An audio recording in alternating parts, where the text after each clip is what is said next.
And a VPAP contributor, and I'm joined here tonight by another VPAP contributor also on our Board of Visitors, Edward Rice, sitting up here in the front row. We welcome you to this. We've done this now for several years with VPAP. They're a great contributor also state where we get the leaders of the campaigns up to talk about the elections. We expect to make this not just informative to you, but have your questions ready as well. But before I go on, I want to introduce Albert Pollard, Jr., former member of the House of Delegates and the chair of the VPAP Board of Directors.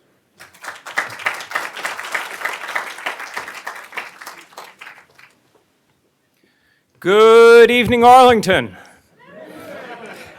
It is a pleasure to be here. My name is Albert Pollard. I might have the distinction of having driven the longest distance coming up from the Northern Neck. I wanted to come to just say thank you and to thank everybody for all of their support of VPAP. Before I do that, I first want to thank everybody on the VPAP team. So, last Tuesday was pretty much the Super Bowl for VPAP, and so we want to thank Sarah Stack with VPAP, Michael Stanley, Ali Mislowski, Jason Kostick, and of course the one, the only, our fearless leader, David Poole. So if we could give them all.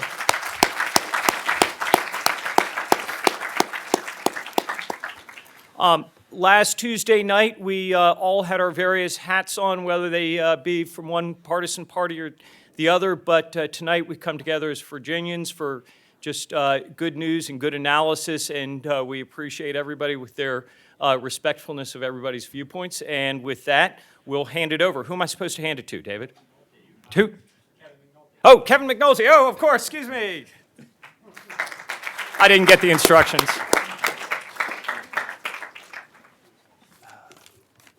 Good evening, everyone. My name is Kevin McNulty. I work with Cox Communications. For those of you who may not be familiar with Cox, we're the largest privately held broadband and cable company in the United States. And here in the Commonwealth of Virginia, we provide services in Northern Virginia, the Roanoke area, and throughout Hampton Roads.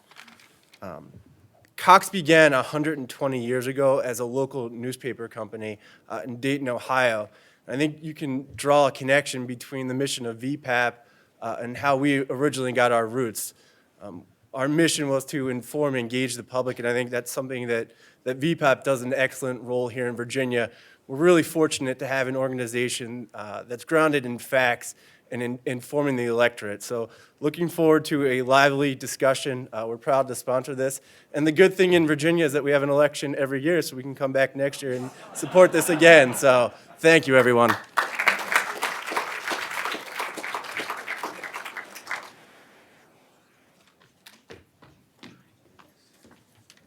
Hi, my name is David Poole. I'm the executive director, and my job tonight is real quick. I'm going to try to explain the election, at least the money part of the election, in 7 slides. So, and I should point out the woman at the slide working in the desk. She was not mentioned earlier, but she's certainly not the least. Rachel Dominy, who is our graphic designer and is responsible for a lot of our graphics. So the first one is basically, the governor has superpowers when it comes to an election.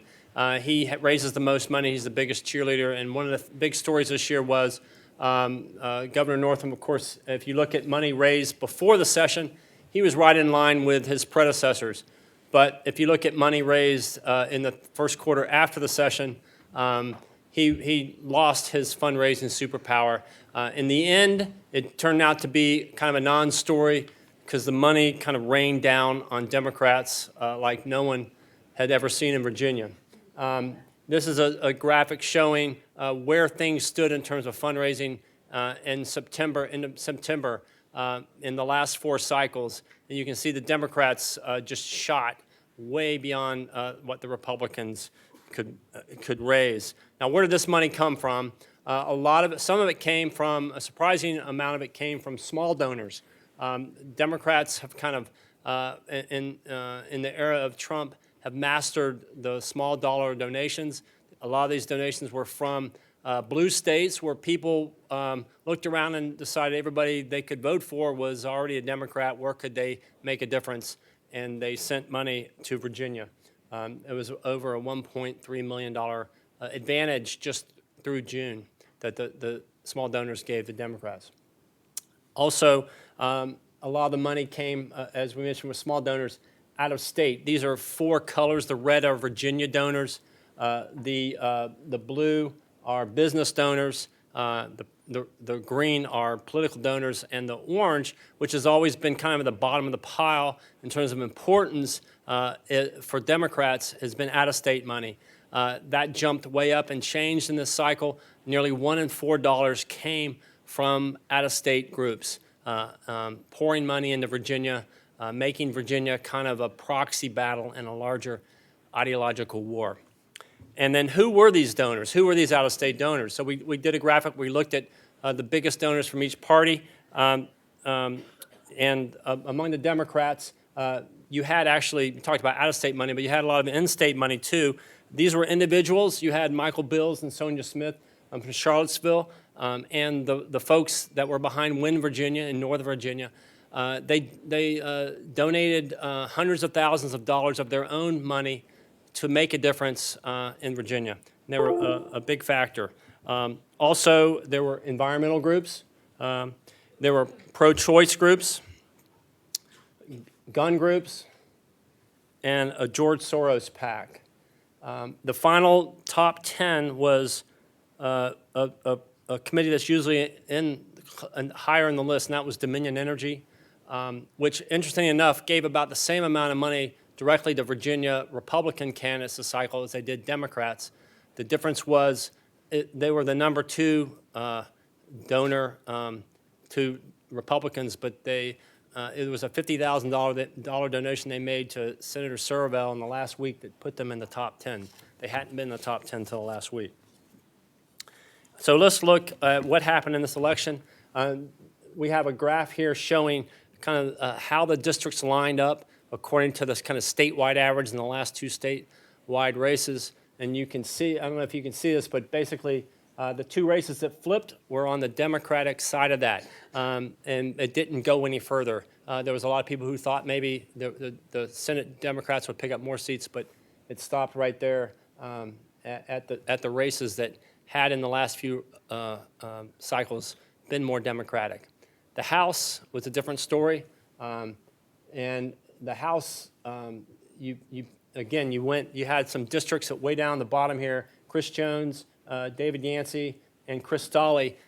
Before redistricting, these had been up above the fold and were kind of not in play. Redistricting put those 3 districts in play and made a difference there, and the Gordon Helsel race as well. So those are four of the 6 districts that had been part of the court-ordered redistricting that grew out of the voting rights lawsuit. So those are 7 slides that kind of give you a sense of what happened, at least mainly for the money. And so it's my pleasure now to get to the real meat of this meeting, and that is to bring up our panel. I'll have them come up to the stage, and I'll introduce you as you settle in. So come on up. We have on the Democratic side, we have Kristina Hagen. She's the executive director of the Senate Democratic Caucus. On the Republican side, we have Matt Moran, chief of staff to Speaker Kirk Cox. Why don't you go in the middle, Kristina? And then, and then Matt, you're on the far end. And then Mark, you're here on this. All right. And finally, last but not least, Mark Rozell, the dean of the Schar School, who's been an integral part of this program, and he's going to be lead this conversation that will hopefully be kind of put the campaign behind us and begin thinking about governing. So, thank you. Right.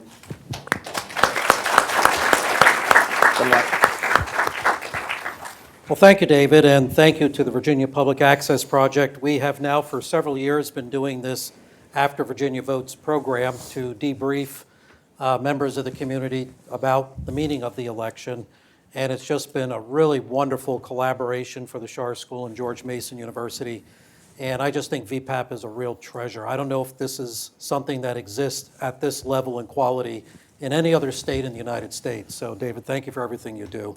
Yeah. and to your colleagues and staff, of course, and many supporters. So we're going to get right to it and talk about the meaning of this election. And what I'm going to do is I'll have some what we might call speed round questions, where it's just short answer and we move on to the next one. And then some others where you can dig a little deeper. We will try to finish up about 8 o'clock or a couple minutes after to leave time for questions from the audience. And there are cards going around that will be passed up to us, from which I will pick questions from the audience. So the first one's going to be a speed round question, and I'll let it go in either order. What was the smartest strategic thing that the other side did? I'm happy to start. Thank you. And thanks, Mark, for doing this, and David, of course, for hosting. I think the smartest thing the other side did was raise and spend a lot of money. But to just elaborate on that a tiny bit, I know we're in a speed round. They drove turnout because of that. So the amount of money that came into the elections this year resulted in over $30 million being spent on television, which is how you get to north of 40% turnout in an off-off year. Okay, very good. Thank you. You're a brave man. You're in Arlington. Thank you. It's an away game. I'm nonpartisan, just for the record. Please, Kristina. I would say on the Senate side, speaking from that lens, we saw some really strong candidates in Senate District 7 and Senate District 12 in particular, where I think Senator Donovan and Senator-elect Jen Kagan did a really good job of really kind of running on bio rather than running on issues. You had two medical professionals who were able to really emphasize their roles within the communities, and so they did a really great job of again kind of building up that side of their campaigns when we were kind of focusing more on the issue side. So I think they did a great job in candidate recruitment, and I think they just were very disciplined on their message and just kind of driving that home. So. Okay, good. Thank you. Okay, let's talk about technology in the campaign. So imagine you're writing an article for the great magazine Campaigns and Elections about new technologies to reach the voters. What worked and what did not work in the 2019 Virginia General Assembly elections? So we had a lot of great input from partners across the state. We really were able to maximize the use of a tool called Mobilize, which is a democratic volunteer recruitment tool.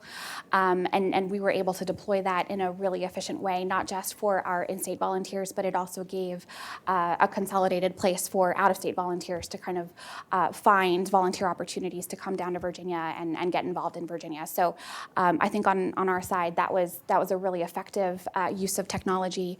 I think that we also had an unprecedented digital program as well, where we, again, with the help of partners, were differentiating this time around between kind of a persuasion audience and a mobilization audience. I think that had some really good results, but I think as we move forward, that's a space where we'll kind of learn some lessons from 2019 and be able to refine our micro-targeting for elections to come. So. Okay, Matt, what worked and what didn't work so well? Yeah, the thing that interested me this election about technology was Facebook, and specifically this was the first full cycle that we had with the Facebook ad library online. For those not familiar, as part of the 2016 and the whole Russia thing, Facebook has developed a series of transparency mechanisms, and one of them is an ad library where you can go in and search for a page or any candidate, and you can see all the ads that page is running or all the ads about that candidate. And so for the first time in a long time with this digital space, which is still relatively new to campaigns, we were able to go in and see specifically what's the other side doing. What ads are they running? Who are they targeting it to? How much are they spending? And for what it's worth, Acronym ran a great weekly newsletter that used that information to build a chart every single week where you could track the Facebook spending by the outside group, by candidates and the outside groups. So that was super insightful new piece of technology that I thought worked very, very well, at least for what we were trying to accomplish. What surprised me on the side that didn't work was, and it may just not quite be there yet, at the beginning of the cycle, we had a consultant say to us in one of our early meetings that cell phones would be the new door. Right. That would be how you reached voters, because, just with patterns and commute patterns and how people's lives are changing and so busy, going to the door would be less effective, but that through digital and text messaging, we would be able to reach voters through their phones. And I don't think that panned out quite the way we thought, at least on the text messaging side. I think text messaging had this little tiny blip where everyone thought it would be the new technology in campaigns, and pretty quickly we're seeing the value of diminishing returns. Nikki Haley texted me on my way here, asking me for money. It's people are already tuning that stuff out on the technology side. Did you find the same, by the way, Kristina? Use of phones, because people spend more time on their phones than they do on television. So it made sense that you would think that that's the principal medium to reach people. Yeah. So a lot of our texting program this year really focused on turnout. So we were texting people that we'd already had the conversation with on the doors, because I think, to your point, people are starting to tune it out. But once you've already had that conversation and you're following up using a text message or whatever, it kind of adds impact to that conversation. It's kind of a follow-up touch, and that's kind of where we focused our texting program this time around, and we do think that it was pretty effective to do it that way around. So Direct mail? It's the bread and butter still. Still? Okay. That's still where How a lot much of longer will that be the bread and butter, do you think? Yeah. I think there's a question about its effectiveness. Certainly, I think, based on what I saw, the Democrats did less of it than we did. Some of that could be target voters and the type of voters that Republicans are trying to reach in a turnout-oriented election. But it's still one of the most effective means as far as, I shouldn't use the word effective twice. It is still a very efficient way to get to a specific voter with a specific message. Whereas, broadcast, you can be talking to people across 3 states or multiple counties. Yeah. I think that's right. It's a very effective way to make sure you're reaching the specific voter that you're trying to reach in a way that broadcast doesn't accomplish. And then again, with digital, we're still kind of refining the targeting elements of that. And so, whereas mail, you know who you're getting, in theory. You have a lot more ability to target specifically specific universes. Okay, so a speed round question. The status quo said that, the Democrats are going to win the Senate, but the House, too close to predict. So why was everybody so wrong? I think 2 reasons. Number one, redistricting on the House opened things up a lot more than people realized. It essentially started Democrats probably at +3 long before we got to Election Day. And then number 2, the inverse of that is the Senate map is narrower. You look at David's slide before that. There's only a handful of races in that competitive window, whereas in the House side there's arguably a dozen or a dozen and a half races that are in that competitive window. Within that margin, yeah, I think that's right. I also think that it's been a very long time since we've been in the majority in the House, and yet here over the course of 2 cycles, we've gone from barely being able to sustain a veto to 49 seats to all of a sudden 55, and so I think that played a part in it as well, just from a perception perspective. And I think when we were talking earlier, even we felt that there might be a seat or 2 in terms of the 15 that we picked up in 17 that we weren't necessarily going to be able to hold on to. And as it turned out, we held each and every one of them, and then were able to pick up a couple. So that went against the historical pattern, right? Because I looked at, after the 17 election cycle, election cycles in which there was a significant shifting of seats that ended up picking up some unlikely seats, right? Kind of a wave election. And historically, in the next election cycle, the party that did really well gave back all or most of those. You didn't give any back. What was different about this year? Something was really different about this year. Yes. For an off-year election cycle. You all think you have an idea about this, but I'm at whoever wants to take that. That's all you. Well, turnout was very high. Turnout in many key localities reached gubernatorial levels, which Right. is not what we saw this time 4 years ago. And I think that there's definitely an element of Virginians were on our side of the aisle were excited and energized and fired up and wanting to build off the gains of the 17 cycle and the 18 cycle. But then in addition to that, in a lot of the localities that where maybe we could have lost some of those gains, you just saw a huge turnout, not only for the legislative races, but then also for the down ballot races too. So Loudoun, Prince William, Fairfax, when you have turnout in those localities, I mean, Democrats are going to win. We saw good turnout for, frankly, our candidates across the board in terms of those seats that we were trying to make sure we were holding on to. Yeah. So I think that played a big part. Okay, Matt? What's the elephant in the room? Yes. Figuratively speaking. I'm afraid that elephant. There's no denying the impact of the national environment Right. and the way that stems from the president. I got my start in politics managing a race in 2011, a House race in 2011, which at the time was the most expensive House race in history. It was Warren Armstrong versus Charles Poindexter. Right after a redistricting cycle, Armstrong had been drawn into a district with a Republican. He moved to challenge a presumably weaker Republican, and he forgot that Obama was in the White House. Yeah. And so a lot of times, sometimes I should say, not a lot of times, people draw too many conclusions from elections when they should be learning the same lesson, which is that when you have a relatively unpopular president, relatively probably doesn't apply to this one, but when you have an unpopular president, the effect is just felt all the way down the races. And the demographic changes that we're seeing in Virginia have been now accelerated and exacerbated by the national environment, and that certainly impacted turnout across the board. It limited our options on messaging, certainly gave our Democratic colleagues ample fodder as far as messaging goes. So it just plays an outsized role in what's going on in the campaigns.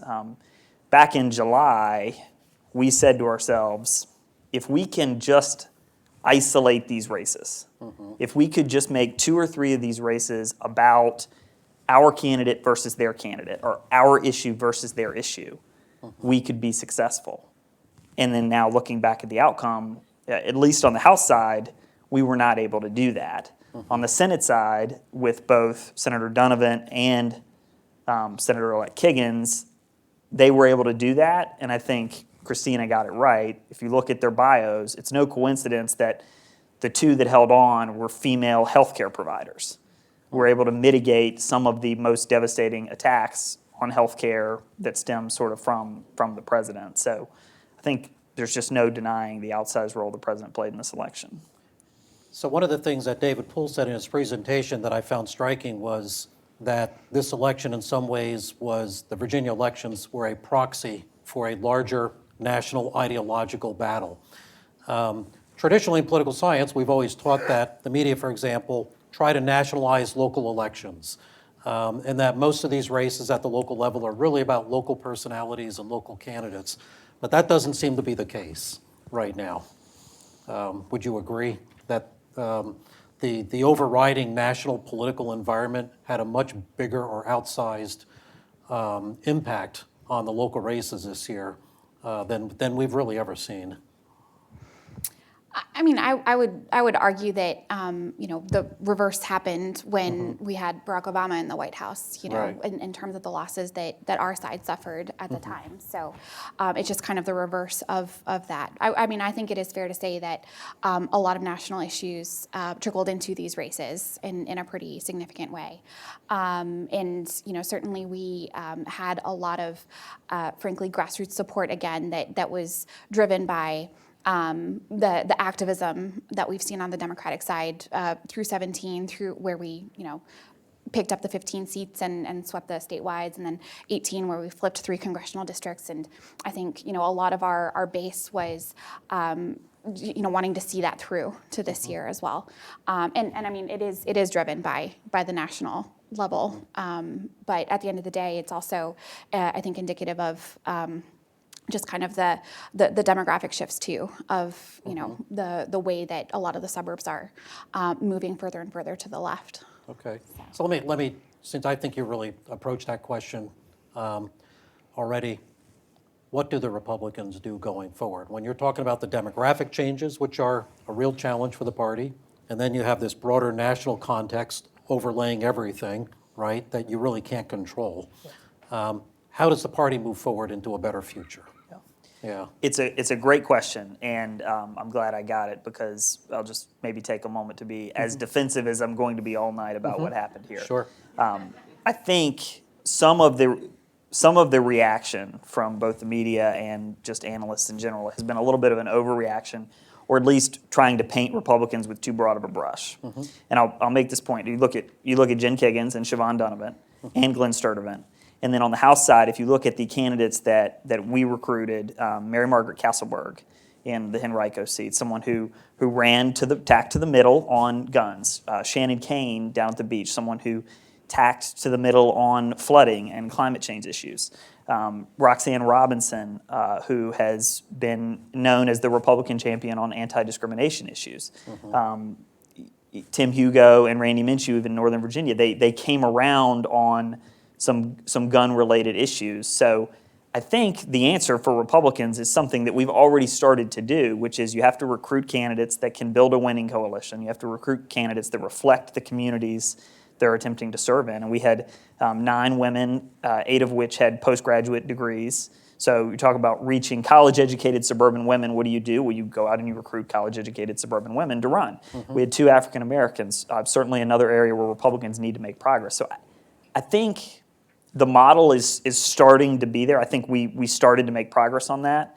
You look at the speaker's race and some of the things we tried to do there. We'll have an opportunity to talk about that race later with the community outreach and reaching out to communities of color and other places where Republicans usually don't go. I think we started that model, but probably still just too many headwinds as far as the national environment goes. Okay. And Kristina, what about the Democratic Party going forward? Obviously, things look really good right now. But historically, political parties, when they've had really great elections, oftentimes have misread the meaning of their mandate and sometimes pushed a little bit too hard on some issues and then found that suddenly they were starting to lose support. Is that a potential situation that the Democrats could find themselves in if they're not careful going forward? I think that we're on the cusp of something really exciting. I think that the Democrats, between the gains in both chambers, are in a position now to really show that we are capable of leading. We have obviously a lot of issues that we campaigned on that I think a lot of Virginians care about, whether it's universal background checks, whether it's expanding access to affordable health care. There are priorities that Virginians agree on. And so, the onus is on us now to make sure that we're being thoughtful about the way that we go about implementation of a lot of these priorities. And I think that, everything that we've been preparing for over the last several months, and now as we kind of transition into laying the foundation for January, I think that some really good things are already starting to happen between what we're seeing out of the leadership of both caucuses and just making sure that we're being thoughtful about our approaches on those. Okay. All right, let me talk now about the out-of-state money. There were a number of national advocacy groups supporting abortion rights, gun safety, conservationists, who poured millions of dollars into Virginia to support Democrats. VPAP calculated that out-of-state money accounted for 1 in every $4 raised by Democratic legislative candidates. Kristina, Democrats who have sat on this stage have told us in past years much of this outside money has been poorly spent, and in some cases it actually backfired against the party. What did the party do this year to help ensure that this windfall was more effective? I think that, we had a lot of really strong coordination this year among our different partner organizations. I think that also Virginians, again, with the demographic shifts that we've seen in recent years, are a little less reluctant to talk about things like choice or gun violence prevention or a lot of these, or frankly, environmental protections. I think those were kind of three of the big buckets of money that came in this year. And so I think that just in general, the voters are more open to those conversations. And unlike, frankly, this time 4 years ago, I don't think that we saw that same kind of backfiring, as it were, this time around. Okay. You asked earlier what was the smartest thing the other side did, Yeah. and I answered spending and turnout, which I think is true. This could be a close second. The fact that they were able to coordinate this much money from this many organizations efficiently without a major incident of going off message. And you only have to look back 2 years ago, of course, to the infamous pickup truck ad. Right. And how much trouble that caused Ralph Northam. That's the danger of an outside group. An outside group can make a mistake like that, and there's just nothing you can do. And that didn't happen this time, to their credit. So hat tip to them on and some of that is probably just due to the excitement of being so close and wanting to take the majority, and everybody is playing on the same team, right? I mean, it's just when you're that close and everybody wants the same thing, the soldiers are a little bit more in line, but it's really a testament to the operation they ran that they were able to do that successfully. So on the money issue, I think one of the problems for the Republicans is that much of the donor class hasn't really been there for the party. Well, Cuccinelli, we're out. Corey Stewart, we're out.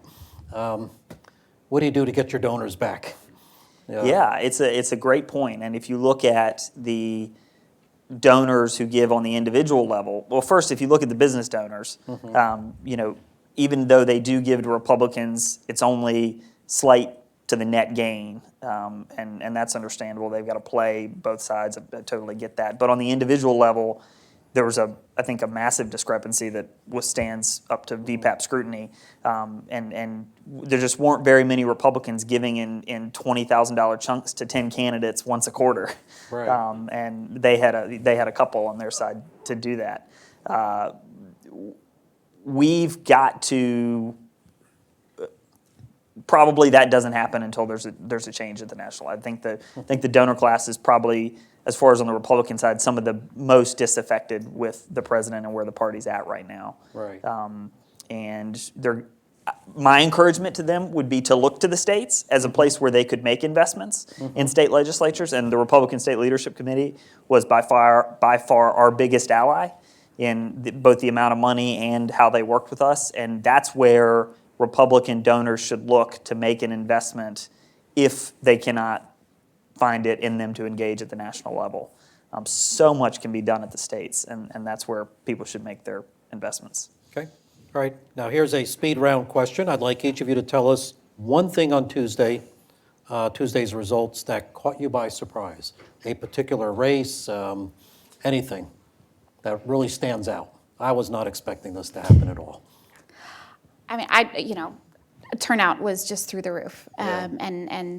I think that was definitely something that we were hopeful for, but didn't necessarily. I mean, it's so difficult to predict turnout, and trying to anticipate what pockets of voters are going to turn out, and when push comes to shove on election day. And so I think that was definitely something that took us by surprise. Okay.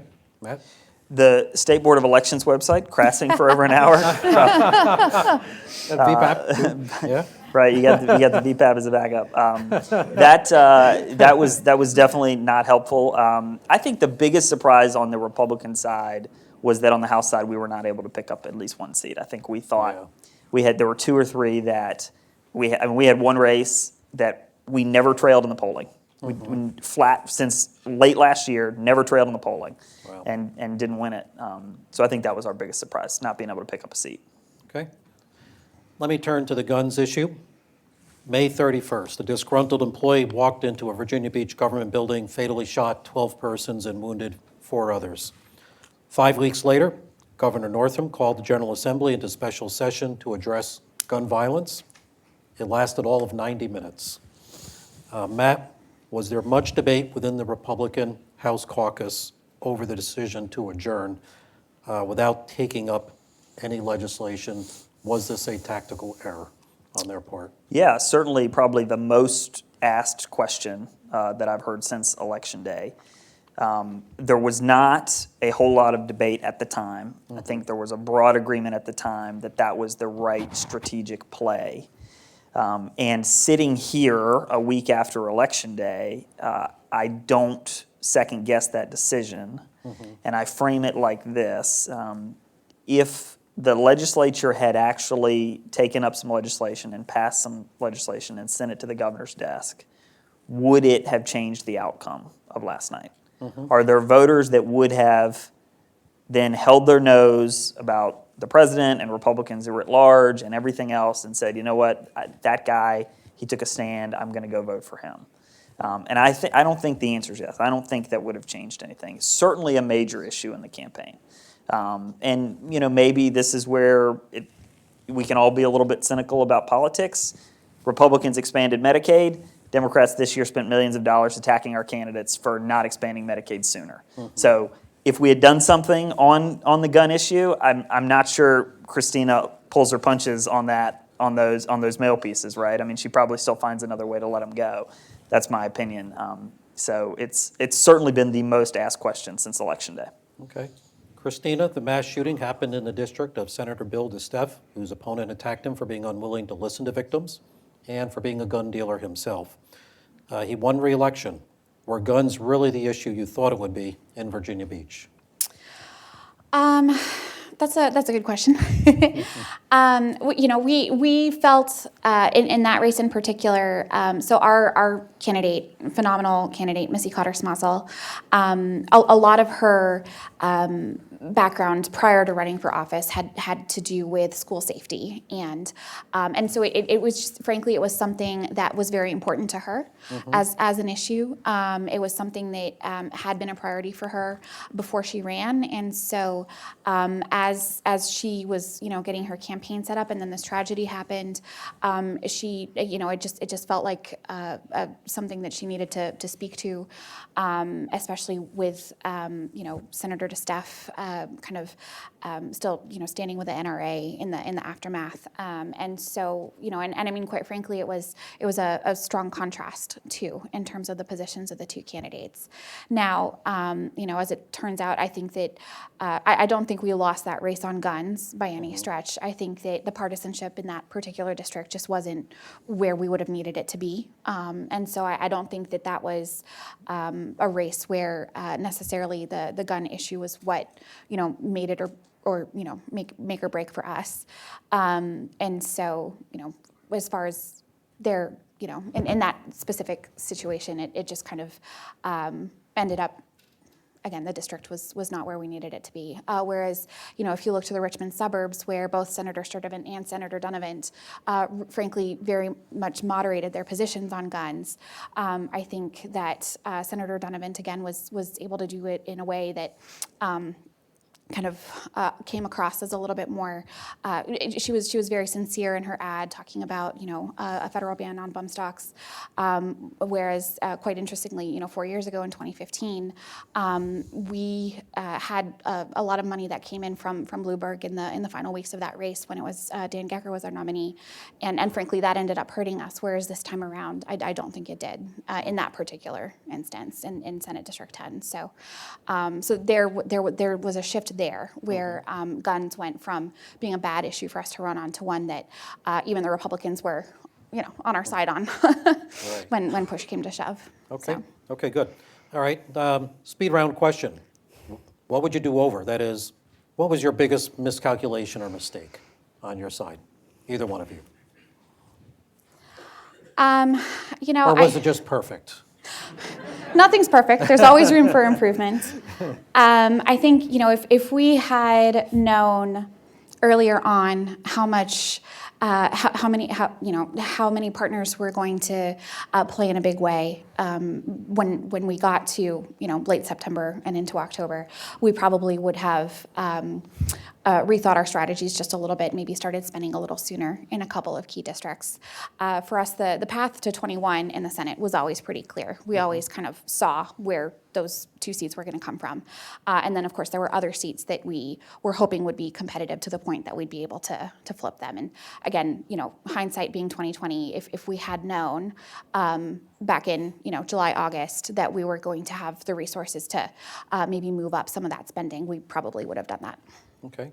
Did you want to add anything, Matt? Yeah, it's the hardest thing to do because you want to look back at a campaign and you make all these decisions throughout a campaign, and in the moment they're the right decision. That's where all the evidence points. So looking back now, there's any number of different things we could. We could have had a different targeting list of which races we picked. We could have narrowed that targeting list and not been as broad. I mean, we put at least one race in play late that we ended up not having any shot at. We had too many. We bet on 2 Northern Virginia races, and maybe in hindsight we should have said there's just no way we're going to win a race north of the Occoquan. So I think when you're on the losing side, there's a lot of things you can second guess. And so it's hard to narrow it down to just one because the outcome isn't what you thought. So there's no one thing I can point to. There were, we lost. There's a lot of things I would do differently. Right. Yeah, of course. So was there any discussion of a Trump rally in Virginia? And secondly, why did Pence go to Virginia Beach and not, say, Henrico? We saw very early, and I think this will add up for Kristina. We saw very late, well, not late, but midway through the campaign, Labor Day, that Hampton Roads was going to be one of our strongest areas. That turnout was going to be a little bit lower there than it was in Richmond, and that the perception of the president and the national environment, it just wasn't as bad there, and the White House offered the vice president. The president was never offered. There was never a discussion about the president coming. And the RSLC was able to coordinate and get Vice President Pence in. And ultimately, I think that was a good move. I think that helped us with turnout. I mean, they had almost 1,000 people at that rally, and it was just an area where the voters set meant we could make that happen, whereas suburban Richmond, I'm not sure demographics and voter attitudes would have allowed that. Okay. Kristina, did Pence make a difference?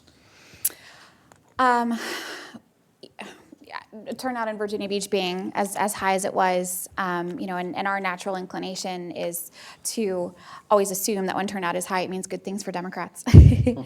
And of course, the House races did great in Virginia Beach in terms of making sure that we were holding on to the 85th, the Alex Askew race. Kelly Converse Fowler, and just about squeaking by with Nancy Guy. But obviously we would have liked a slightly different result for those Senate races, and it's entirely possible that having the vice president come in and mobilize the Republican base may have had an impact there. Okay. Speed round question. Of the first-time candidates from the other party who lost, who do you think was the strongest and we'll hear from again? Great question. Want to think about it for a minute? Well, I think the challenge is going to be when you're a party on the ascendancy, right, like the Democrats are, you naturally develop a bench, and then for the Republicans, the difficulty is going to be now that things have turned and we're on the downward side of the slope, the bench begins to dissipate a little bit, and you sort of look at who might be those future statewide candidates. If the question is of who that lost, Yep, we might hear from again. Yeah, somebody ran for the first time, lost, but you're saying, wow, that's somebody we're going to hear from again. This is not over. Well, Yeah. on You my don't side, have to answer. on my It's side, all okay. the Democrats won, so Yeah. it's harder to answer the question. We can pass on that question. if Oh, you I want. mean, we didn't, quite frankly, we didn't have a ton of Republican challengers to our incumbents. Yeah. And so, that was certainly, Maybe we can flip it. I can certainly say on the Yeah. Republican side, I think there's a lot. I think DJ Jordan is Yeah. is an incredible bright spot in the party and has so much potential. If I talked to him the other day and he was sort of saying, I'm going to take some time with my family and figure out if I want to get back into this. But I think he has real potential. I think Shannon Kane is an incredible candidate and just running in a very, very tough district. Mary Margaret Castleberg, again, exactly the kind of person that we need in the party if Republicans want to build that successful coalition in the suburbs. So I think there are some people there that if they could find a way back in would be very, very successful long term, at least on our side. Okay. All right, so let me turn back to the national context quickly. Between June and October, Democratic presidential candidates had 4 rounds of debates, and Elizabeth Warren and Bernie Sanders came under attack for the cost of Medicare for all, and that 158 million Americans, by some estimates, would lose their employer-provided health insurance. So to Kristina, did your polling indicate the presidential debates had some suburban voters thinking twice about voting Democrat? oh, we didn't really test on the presidential, on the kind of Democratic presidential primary. Of course, we saw a lot of presidential candidates come through Virginia and kind of stump for various ones of our candidates. I think that the one race on the Senate side where kind of some of the national politics really trickled in was in the Senate District 10 race, where Senator Sturtevant had an ad going after Dr. Hashmi over the AOC and Ilhan Omar, and quite frankly, I mean, it just didn't resonate. It fell a little flat, and so but that was really the only place where that seemed to be an issue that tied in necessarily. But Okay. Did you see anything on your side? Was it, hey, we got something here we can use, and it fell flat? We certainly hoped that it would play more of a role than it did. And we thought it would amplify our message a little bit about, just the candidates being out of touch and wanting to go too far too quickly. But I think ultimately, these elections, this year the elections were base elections. Certainly with the advantage as far as swing voters go to the Democrats because of the environment. And the 2020 debates, no doubt about it, motivated some Republicans, but it's hard to say that it motivated them any more than it did Democrats. And I guess, yeah, to that point, one thing that we did do pretty effectively, I think, through the coordinated campaign was, host watch parties that brought volunteers into the fold and kind of engaged people who weren't maybe necessarily paying attention to the legislative races naturally. And so it was a great volunteer sign-up tool for us, if anything. So. Okay. All right, couple speed round questions. Impeachment. Did the Congressional Democrats' investigation into what was said in the Trump phone call with the president of Ukraine at all change the dynamics of the Virginia races? Any impact at all? Again, I think, from a base perspective, it played a role. It kind of highlighted, it pushed people really into their partisan corners when it came to some of the base mobilization pieces. And we certainly saw some mail about it from the Republican side. But I wouldn't say it played a huge role, except for, again, maybe to speak of in the Virginia Beach races, where, again, that turnout was high and it skewed Republican relative to what we would have liked on our side. Okay, Matt, do you It agree? was a huge base motivator for us at the end. It was. We saw it in a statistically significant way in our polling from Labor Day to mid-October, and the question we would ask would sometimes be on a scale of 1 to 10, how angry are you? And we had a poll where over 70% of the Republicans said they were a 10 angry about impeachment. So we definitely saw it, and I think it. In some ways, it might have made some of these races just a tiny bit closer in our favor because, there's the subset that is loyal to the president is very, very loyal, and then just even more broadly among Republicans, there's a feeling of, wow, this guy's, and I'm not going to defend it. I'm just going to articulate what the position is. But wow, the economy's doing great. Everybody's got a job. wages are going up, and you just won't leave them alone. And people just go, that's just nuts. They've been looking for a reason to do this, and so our voters just naturally felt that and started to rally because of that. Okay. Speed round again. I think this is more for you, Matt. Issues that I think Republicans believed would have motivated the base and made a difference: blackface scandal, late-term abortions. Yeah. The governor's scandal, very early on, we realized was not an issue with voters, and just that when you're in the heat of the moment back in February when it all happened, everybody thought naturally, how are we going to survive this? And voters just, I don't want to say flat didn't care, but they pretty flat didn't care. They had and look, I mean, it's a serious thing. I mean, I don't want anyone to I don't want to make light of that, but they cared much more about Lieutenant Governor Fairfax's the issues surrounding him, and but even then, we didn't see that as something that moved swing voters. It was an issue. They said, "Yeah, I have feelings about that, and I'm less likely to vote Democrat because of that. But ultimately, I'm not going to move." But what about firing up the pro-life or anti-abortion rights activists in the Republican Party? Yeah, the Kathy Tran legislation and the reaction to that certainly had an impact, and we saw that, and we used that in almost every race, and it certainly motivated our voters. Okay. Kristina, anything you want to add on those points? Were you in a defensive posture on these issues at any point, or they just didn't play very big and your attention was more on your message? Again, on the Senate side, our attention was a little bit more on other messages. I think that, again, the Senate Republicans played it pretty safe and frankly, for the most part, tried to eschew abortion as an issue.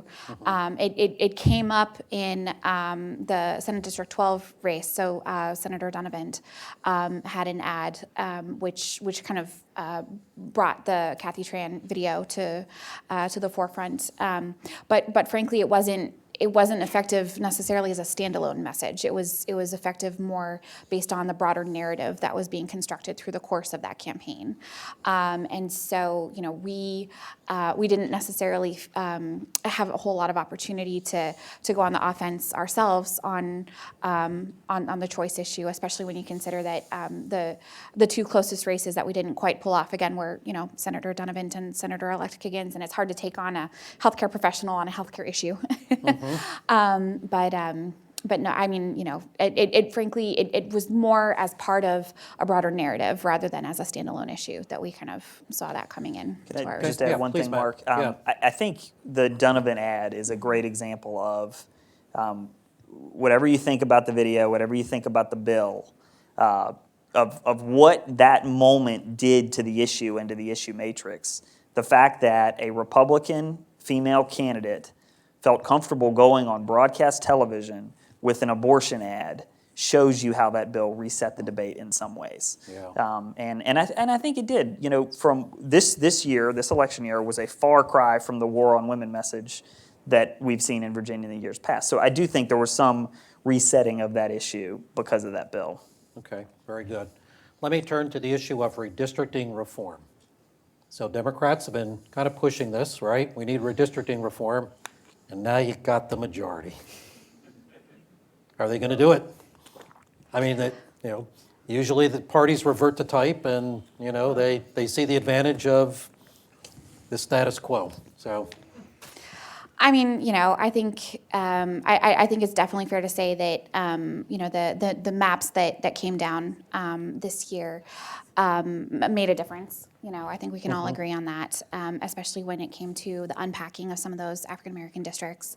And so, I leave it to the legislators to make their decisions on how to how to move forward. But I think that you will see some movement on redistricting reform and just making sure that we're not unconstitutionally packing these districts. okay. You want to add anything, Matt? It's not necessary. Yeah. No, that's fine. Okay, so we'll see what happens. So let's, one more speed round question, and then I think we have to start taking audience questions. Millennial and Gen Z voters, Younger voters rarely appear on the radar, especially in off-year elections. How is that different this year and why? Well, they don't get talked about the way they do at a national level because their impact is smaller relative to the overall electorate. But I think if you looked at the absentee ballot visual that David and VPAP did, certainly we could tell very early on that this electorate was going to be younger and more diverse than any off-year electorate had been in recent memory. And so it's evident. It's making itself evident throughout the urban crescent, which is rapidly changing, and that's one of the ways that it's changing. So demographically, yeah, I think it's there. I'm not sure they play an outsized role in state elections the way that they're being built up to play this outside role in national elections. Okay. I was reading some analysis earlier from NextGen, which is one of our partners on our side that really works to mobilize youth on college campuses in particular. And I was pretty surprised to see that so 3 times as many students returned absentee ballots in 2019 relative to 2015.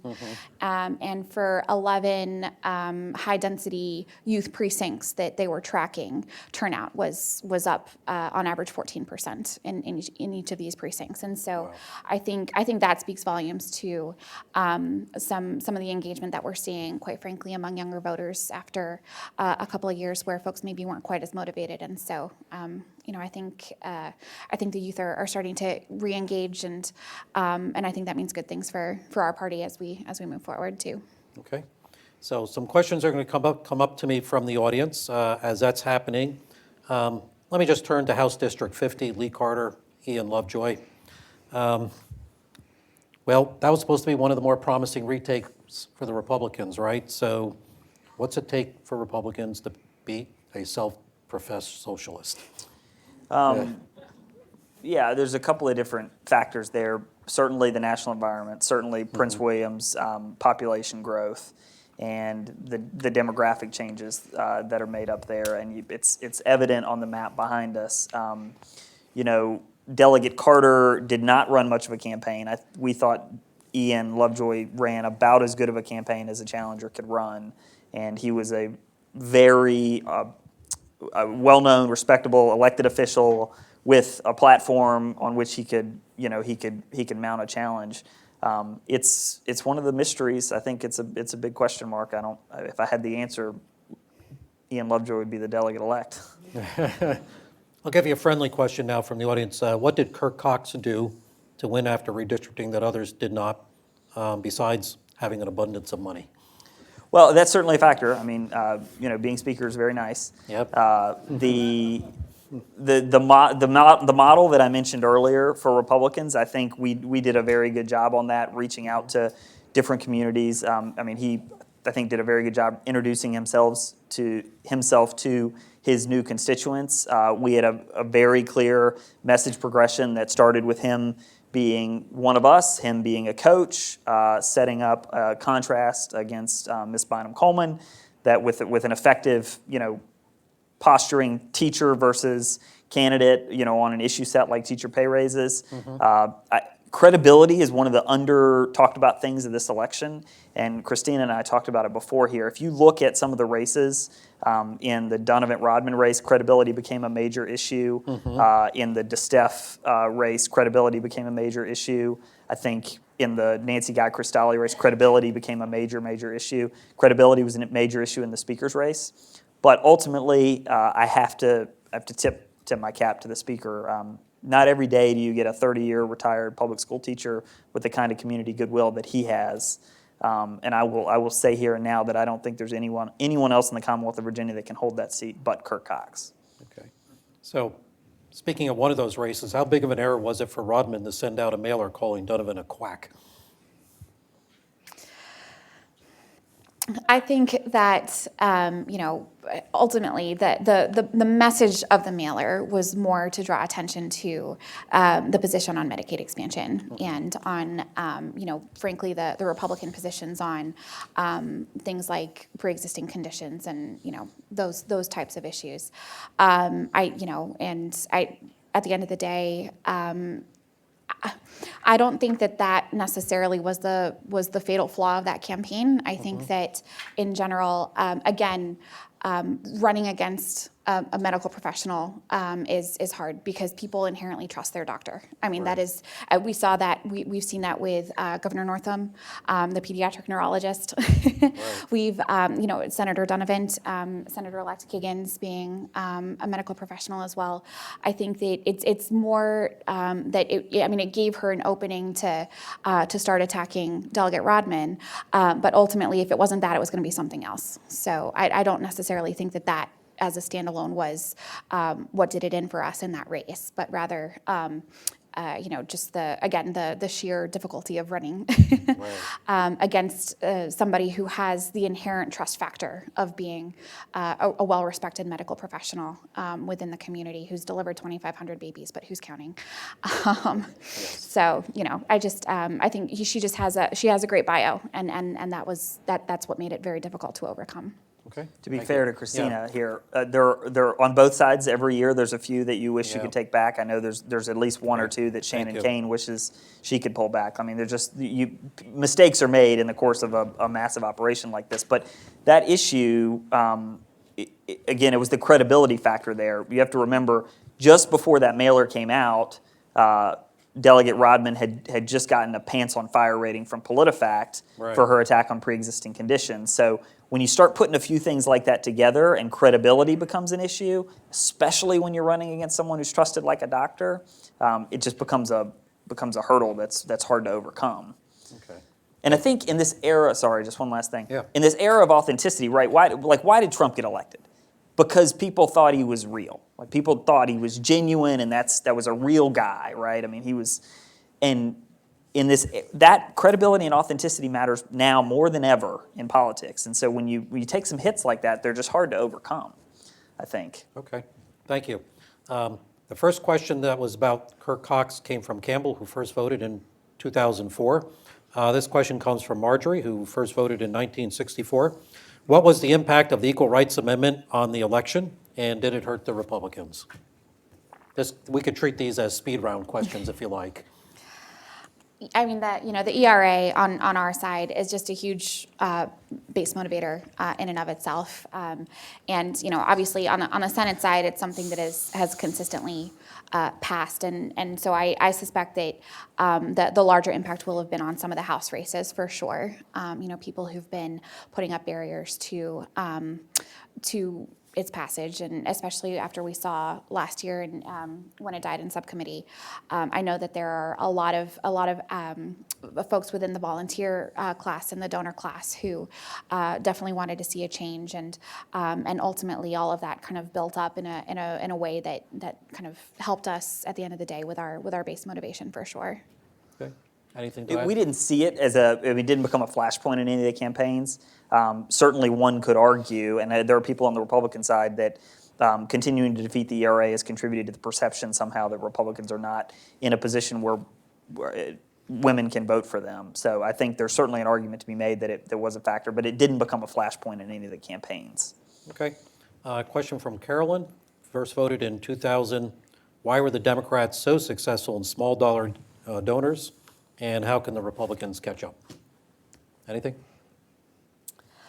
I mean, we obviously, a lot of those small dollar contributions come in online, and I think that we have on the Democratic side a lot of really great tools for kind of capturing that, and we've spent a lot of time and energy into honing our message through our online kind of digital fundraising programs, and so I don't know what the Republican platforms are like necessarily, but I do know that that's been something that we've been very successful at, and especially when you consider just the sheer participation that we had from partner organizations, many of which have a very strong presence here in Virginia, but many of which also have a national profile. You end up, frankly, with some of these, low dollar contributions coming in from all over the country, and I mean, it adds up over time. Anything you want to add? The obvious answer is the Republicans don't have a platform yet. It's very close to coming online, and the Republican State Leadership Committee has been monumental in moving that forward, advancing that ball. And by this time in the next cycle, the Republicans, I think, the platform will at least exist in the same way that Act Blue exists. I think one of the mistakes is sometimes that we look at these small dollar donations and we think that they're a translation for grassroots support. And I might push back just a little bit and say, I think VPAP did a very good analysis on the amount of those that come from out of state, and maybe necessarily that doesn't translate to grassroots support. Again, because it's the race that I work most closely on. In the Speaker's District, if you looked at the finance reports and small dollar donations, you would say, wow, Sheila Bynum-Coleman really has an advantage. But then when you looked at the itemized contributors, the number of itemized contributors from within the district was, the Speaker had 3 or 4 times as many people in the district giving money based on what we could see. So that'd be the only pushback there. Sometimes there's an overreaction to what that means with the grassroots, but no doubt they have an advantage and Republicans need to catch up. Okay. This question I'm going to ask actually two persons' questions. Lizette first voted in 2002. Do we know how the Latino and Asian American vote performed, either in party preference or turnout? And then Marty first voted in 1980. Would like a little more in-depth on turnout, key differences, suburbs versus rural, gender, age, race. So I'll just leave it wide open, how much you know. This close to Election Day, how much, maybe it's a David Poole question. Yeah. It could well be a David Poole question, actually. Yeah. I think a lot of that analysis has yet to be done, quite frankly. The Department of Elections is still kind of certifying results and finalizing all of those data sets, and we haven't quite had a chance yet to sink our teeth into it. And so a lot of what we know about is more anecdotal than anything else, is kind of looking at high density precincts and kind of determining based on turnout what the impacts were, but I don't know if you have any. The answer lies in the voter file, which we won't get until Right. early in the spring probably. And that'll tell you everything you need to know about the demographics of the turnout. It's hard to say. You can look based on absentees, and it's very clear this electorate, relative to an off year baseline, was younger and more diverse. There's a very funny this morning, it was Kyle Kondik, who works for Larry Sabato at the Crystal Ball, posted a picture from a book, and I don't know what the book was, but it was about Nixon's reelection campaign and why Nixon did so poorly in Texas. And there was a footnote in that he posted this picture of the footnote about how Republicans could do well with Hispanics. Like naturally, it seems like Hispanics would be predisposed, Latino Americans would be predisposed to vote for Republicans if Republicans would only take this position. And that's like, wow, that's history really repeating itself, because like that's where we were in 04, and then that's where we were in 8 and 12, and now 13, 15, 16, 17, like really, it's just, the conventional wisdom still is that this is a block of voters that Republicans should do better with, just culturally, where they stand on issues, but that seems to be drowned out consistently by the overall tone on the issue of immigration. And I think more broadly, the issue of immigration affects Republican performance with other demographic groups. Right. In Western Henrico, the Indian American population is skyrocketing, and it's they are first generation immigrants, and the tone of a national party can just go, why? Why you talk about me like that? Why would I ever, consider voting for you? So it's an area where Republicans have got to do better. And one thing I would just add, if that's okay, is that one priority for us through the coordinated campaign was making sure that we were reaching out to kind of the rising electorate too, and doing as much mobilization as we could among communities of color, especially in areas that overlapped with our targeted districts. And so I'm really excited to see that data when it is available. But it definitely was a concerted effort on our side from a turnout perspective, was turning out communities that maybe haven't necessarily turned out in as large proportions in past off-year elections. Okay.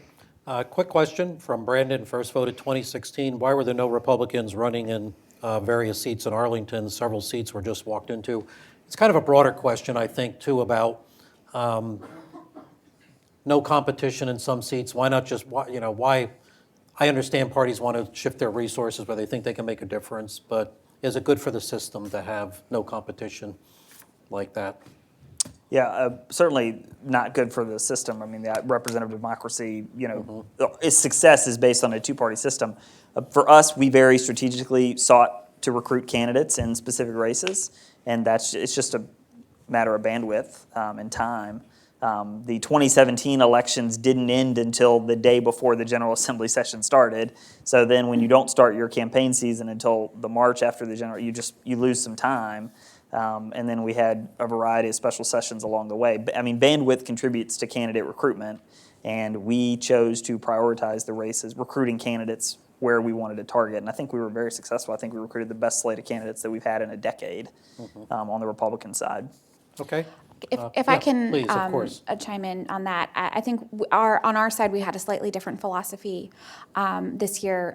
We had I think 35, 36 Democrats running for the state Senate across Virginia. We had well over 90 Democrats running for the House of Delegates, and ultimately a lot of those districts were very difficult districts. And we didn't necessarily think that there would be a whole lot of opportunity to flip those districts, obviously, but at the same time, it was important for us from a party building perspective, and especially in areas that haven't seen high levels of Democratic engagement for the last several cycles, and just kind of trying to, again, from an party infrastructure building perspective, just making sure that we had folks running in a lot of those areas to, again, give folks locally a little bit more ownership and buy-in, I think, to the process. So, Okay.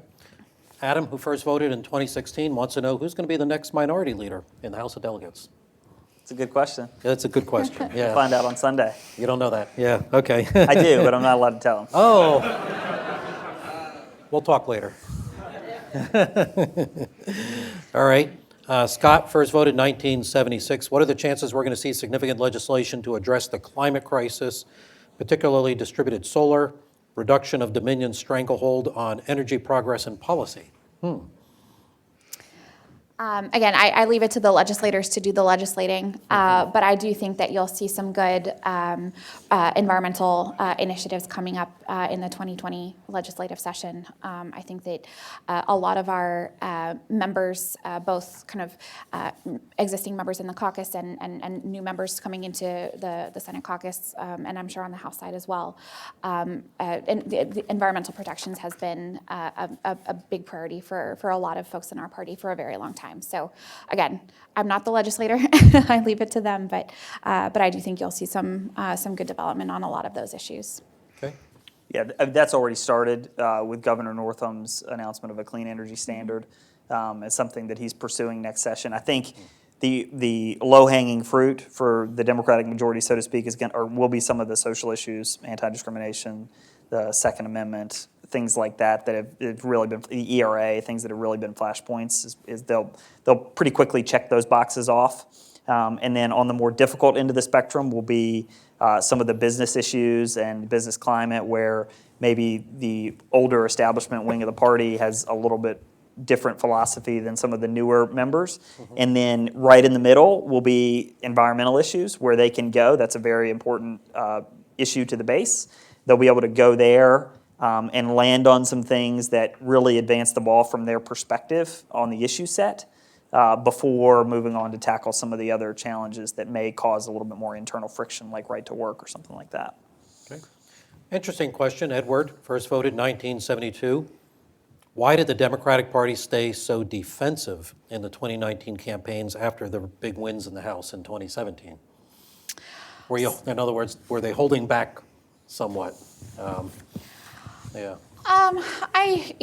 Again, my lens is primarily from the Senate perspective, and frankly, this was our first bite at the apple since 2016.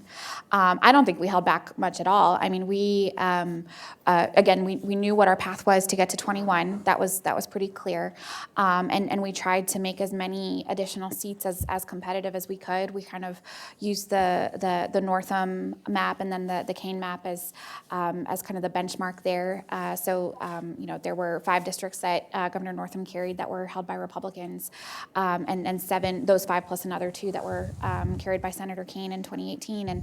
And so we were really trying to expand the map as best we could in the hopes that we were going to get to a little bit more than 21 even. And then, as far as the House is concerned, we were talking about this just a little bit earlier too, that we just weren't 100% sure what our ability was going to be to hold on to all of those gains that we'd made in 2017. And as it turned out, we were successful in holding on to every single one of those seats and then adding on top of that. So, I think that there was a lot of really good competition from our side in a wide array of districts that frankly was not. We had 7, up to 7, 5 really targets in the Senate, and 15 to 20 competitive races in the House, and that just wasn't the case this time 4 years ago. Okay. Horst, first voted 1972. Aside from redrawing district boundaries, what are the key voter access protection initiatives that should be advanced? Anyone want to try that?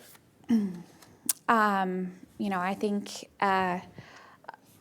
there are various initiatives that you've seen carried on our side of the aisle pretty consistently over the years, whether it's expanding absentee voting, whether it's reducing restrictions and requirements over photo ID that were brought in just a few years back. And so I think, as far as voting rights go, you'll probably see a lot of movement on some of those issues as well. Okay. Stewart, first voted 1964. Do you think the Democrats will give Republicans some voice in the legislature?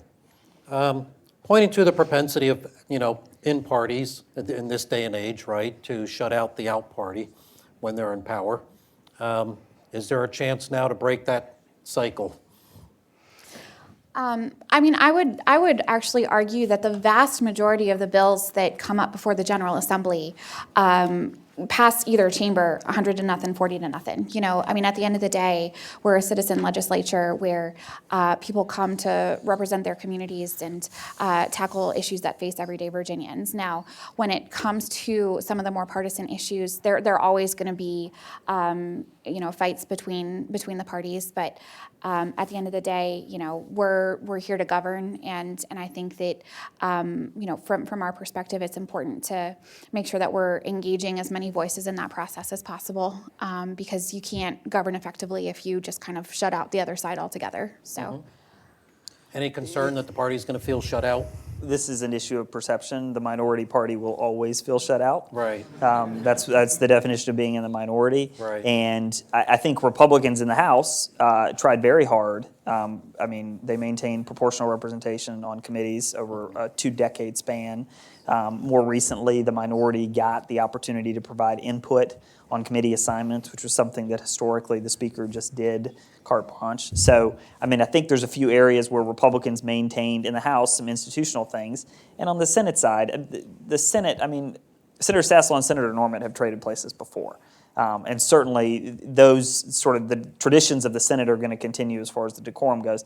And I have seen nothing out of the newly elected House leadership that makes me think they're going to go on some sort of, partisan rampage and just shut things out. That's to be determined, but certainly what I've seen from Speaker-designee Fillercorn and Charnel Herring and Rip Sullivan and the other elected leaders of the Democratic Caucus, that's not a path they would pursue based on what I know about them. Okay. So got several minutes left. Mary, 1976 first voted. Any reasonable expectation for lasting gun regulation reform? Is it going to happen? That's our question. Yeah. I think so. I think that the governor's made his agenda clear on the issue, and I know that it's something that's been very important to our side of the aisle for many years is trying to find ways to curb the epidemic of gun violence, and the role that Virginia plays not only in terms of access to some of these weapons here in Virginia, but then what the effect is across the up and down the East Coast. So I know that there is going to be, I'm 100% sure that there will be bills passed, there will be bills signed into law that will work to address curbing gun violence specifically. And how will that play? This is perhaps their easiest layup, so to speak, as far as issues goes. I mean, their party is fully united, and with both the House, Senate, and the executive branch, it's not a question of if, it's when and to what degree. And, you know, is that an issue where there's going to be blowback? It's not from sort of where I see where the public's at right now. I'm not sure that they will immediately suffer any political consequences for what they want to do. Certainly there's the potential for overreach on every issue, and that certainly applies here. And it will be probably the most watched thing among the Republican base. I mean, I've seen conflicting I've seen conflicting statements from the governor on some would say confiscation, some would say buyback, sort of, you know, whatever, and that might be the most contentious issue as far as the public goes. But on things like red flag or background checks, I'm not sure there's a risk for them as far as partisan blowback goes. Okay. Looking to 2021, I just have to ask, who's going to be your party nominee? And feel free to fill in Lieutenant Governor and Attorney General if you want to.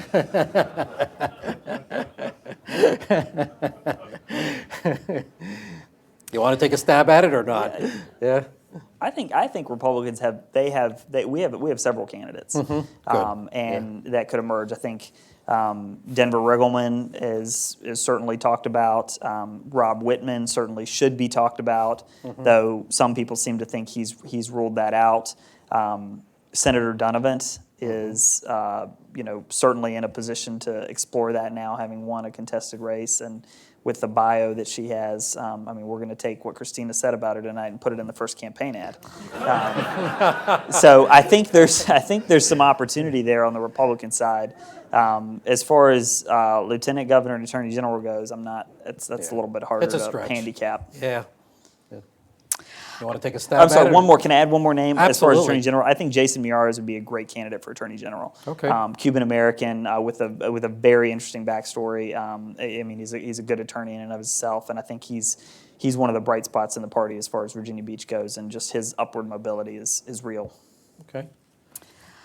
I think, on our side, a lot will depend, quite frankly, on what transpires next year through the 2020 cycle.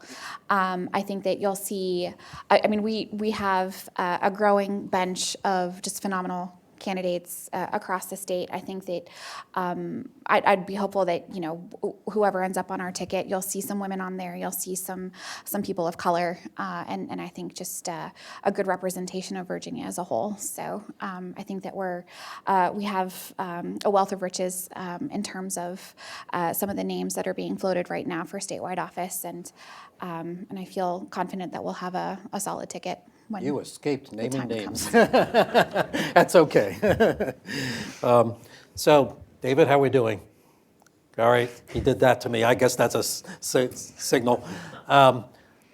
Let me thank our two panelists. This was really wonderful. Thank you for your participation. Yes.